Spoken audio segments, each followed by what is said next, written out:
Buenos días, bienvenidos a este segundo vídeo sobre inferencia estadística. En este vídeo en concreto abordaremos la distribución de la muestra.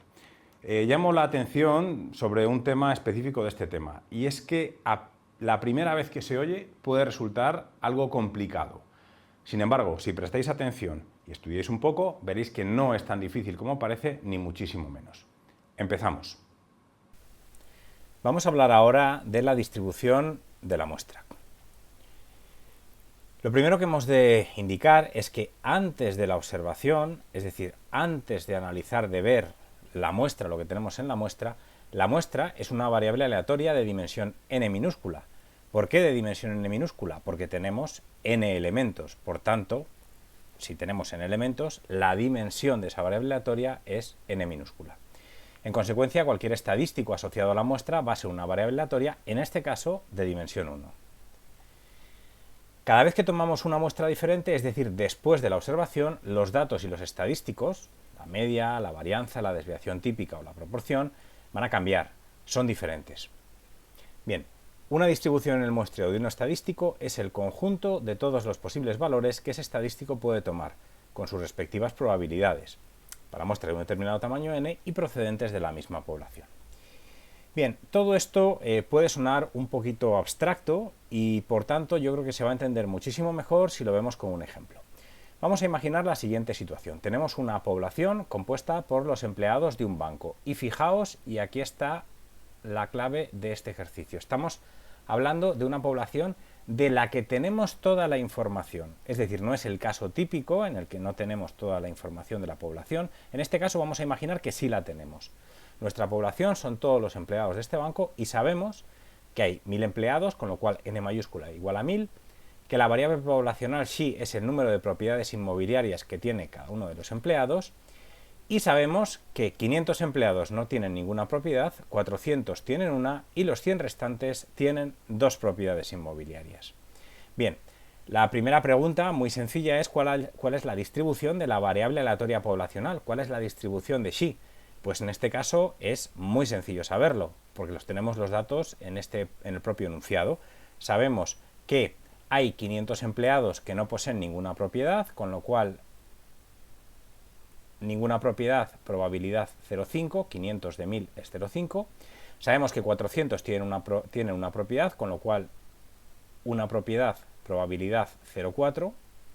Y sabemos que los 100 restantes tienen 2 propiedades, con lo cual 2 propiedades tienen una probabilidad de 0,1, 100 dividido entre 1000. Bien, esta es la distribución de la variable aleatoria poblacional xi. Tenemos los valores que puede tomar y tenemos las probabilidades asociadas a cada uno de estos valores. Podemos representarlo en formato de tabla, como es esta figura de aquí de la izquierda, o podemos representarlo en forma de gráfico, en este caso un gráfico de barras, que sería esto de aquí. Si os dais cuenta, la información es exactamente la misma. Bien, pero vamos a seguir trabajando con este mismo ejemplo. Y ahora nos preguntan cuánto vale la media poblacional. Bueno, pues en este caso, dado que tenemos toda esta información, porque tenemos la distribución de la variable poblacional, que es esto de aquí, calcular la media poblacional es directo. Porque si recordamos todo lo que estudiamos en el tema de variable aleatoria, sabemos que en variable aleatoria discreta, como es el caso, el valor esperado se calcula como el sumatorio de x por la probabilidad de x, la probabilidad de ese valor. Y ese cálculo hay que repetirlo para todos los posibles valores de x. Por tanto, en este caso tendríamos 0 por 0,5 más 1 por 0,4 más 2 por 0,1. Y eso da un resultado de 0,6. La media poblacional es 0,6. 0,6 propiedades inmobiliarias. Bien, imaginemos que ahora nos preguntan cuánto vale la varianza poblacional. Pues exactamente lo mismo. Dado que conocemos cuál es la distribución de la variable poblacional, porque nos la han dado en el enunciado, calcular la varianza es directo. De nuevo, si recordamos lo que estudiamos en el tema de variable aleatoria, sabemos que la varianza para una variable aleatoria discreta se calcula como la suma de x menos el valor esperado, que es esto que tenemos aquí. Todo eso lo elevamos al cuadrado y multiplicamos por la probabilidad de cada uno de los valores posibles. Así que ya lo tendríamos. El valor esperado o media poblacional lo hemos calculado en el apartado anterior, sabemos que es 0,6, con lo cual sería 0 menos 0,6, que es la media, todo eso elevado al cuadrado, y multiplicado por su probabilidad, 0,5. Pasamos al siguiente valor, 1 menos el valor esperado, 0,6, todo eso lo elevamos al cuadrado y multiplicamos por su probabilidad, 0,4. Siguiente valor, 2 menos el valor esperado, 0,6, eso lo elevamos al cuadrado y lo multiplicamos por su probabilidad, 0,1. Bueno, el resultado es 0,44. Bien, esta es la expresión que ya estudiamos en variable aleatoria discreta en el tema de variable aleatoria, con lo cual no tiene ninguna dificultad. ¿Cómo calcularíamos la desviación típica poblacional? Pues en este caso es mucho más fácil todavía, simplemente como la raíz cuadrada de la varianza poblacional, que es 0,66. Bien, la parte interesante empieza realmente ahora. Imaginemos que seleccionamos una muestra aleatoria simple de 2 empleados, n igual a 2. Nos piden que obtengamos la distribución de la muestra. Esto ya sí es novedoso y esto ya sí tiene una cierta complejidad. Bien, tenemos esta muestra con dos elementos, x1 y x2, porque nos dicen que n minúscula es igual a 2, la muestra es de 2. En este caso, x sub i, cada uno de esos x, es el número de viviendas en propiedad del empleado iésimo, es decir, x1 es el número de viviendas en propiedad del empleado 1 y x2 es el número de viviendas en propiedad del empleado 2. No es 1 y 2 el primero y el segundo, sino 1 y 2 el primer elemento de la muestra, sea el que sea, y el segundo elemento de la muestra, sea el que sea. ¿Vale? Así que x sub i es el número de viviendas en propiedad del empleado iésimo.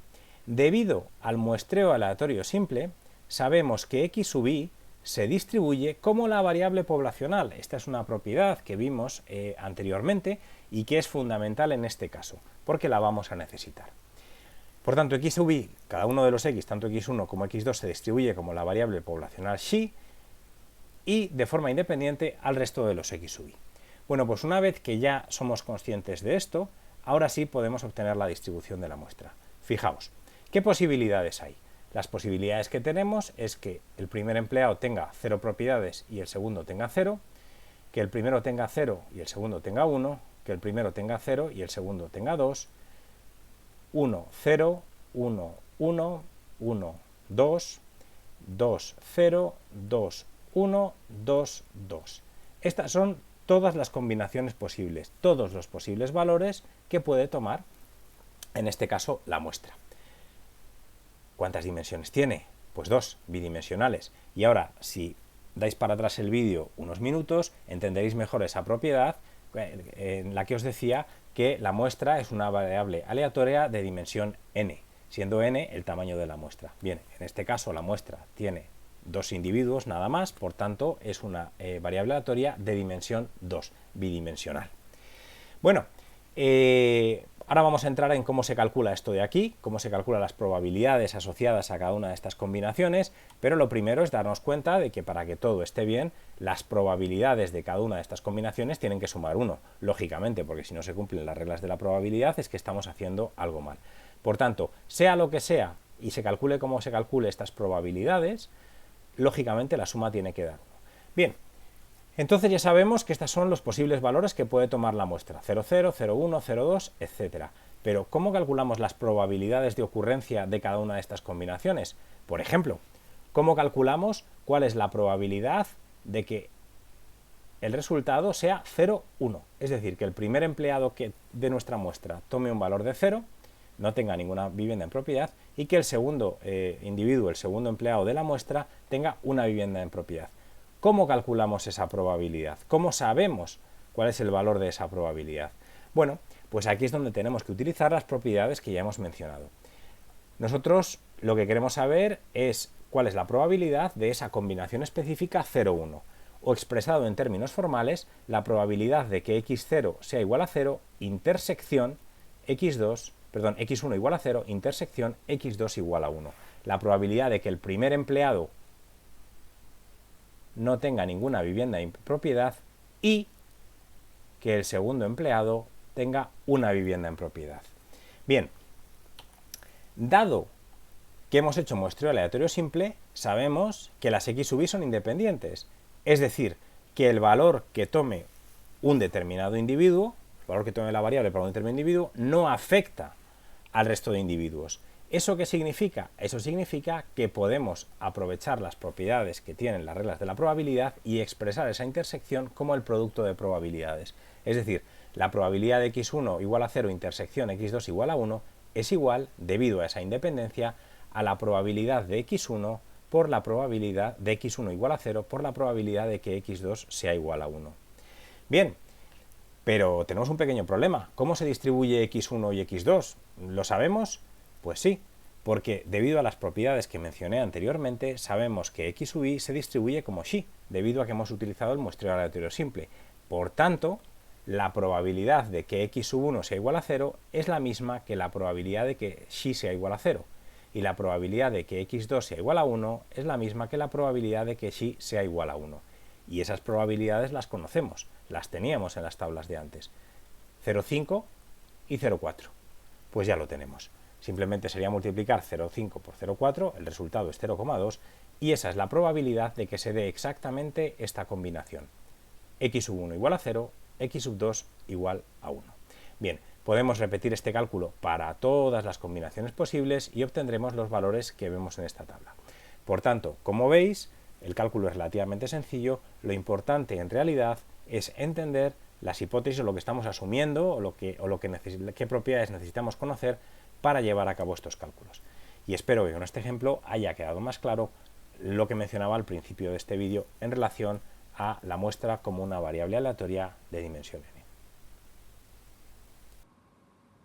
Bien, espero que este vídeo os haya resultado interesante y sobre todo útil. Nos vemos en el próximo vídeo.